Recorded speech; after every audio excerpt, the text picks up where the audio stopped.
రాజకీయాలలో హుందాగా వ్యవహరించాలి అంటూ మాజీ ఎంపీ నెలవల సుబ్రహ్మణ్యం సూచించారు. సూళ్లూరుపేటలో పలు వివాద Satyanarayana Reddy care of address గా మారని విమర్శించారు. అసత్య ప్రచారాలు ఆరోపణలు చేస్తే సహించుకోమని నెలవల సుబ్రహ్మణ్యం హెచ్చరించారు. వైసీపీ నాయకులు చెప్పొస్తున్నారు, అయ్యా 100 రోజులు మేము ప్రశాంతంగా ఉన్నాము, మళ్ళీ ఆయన మీ గురించి గంగా ప్రసాద్ గారి గురించి మాట్లాడి మాకేం దుబ్బులు తెస్తారో మాకు భయం వేస్తుందా అని చెప్పి నేను ఇష్టంగా మాట్లాడేస్తే నేను సరే రాజకీయంగా ఉన్నా నా గురించి ఎన్ని మాట్లాడినా నేను ఇబ్బంది లేదు, నేను మాట్లాడుతా తిరిగి.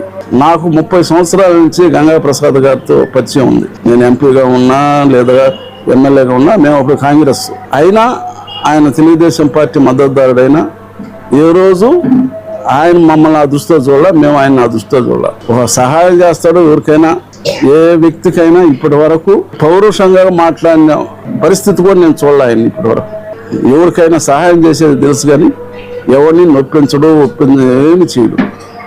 అలాంటి వ్యక్తిని గురించి నువ్వు ఈరోజు ఆయన్ని బజార్కి ఏర్చడం అంటే ఆయనకి ఇక్కడ సూళ్లూరుపేట నియోజకవర్గంలో మొత్తం ఈ 4 నియోజకవర్గాలే కాదు, తిరుపతి జిల్లాలో కానీ నెల్లూరు జిల్లాలో కానీ చాలా మంది ఉన్నారు ఆయన అభిమానులు. ఉదయం మేము వాకింగ్ పోతే వైసీపీ నాయకులు చెప్పొస్తున్నారు, అయ్యా 100 రోజులు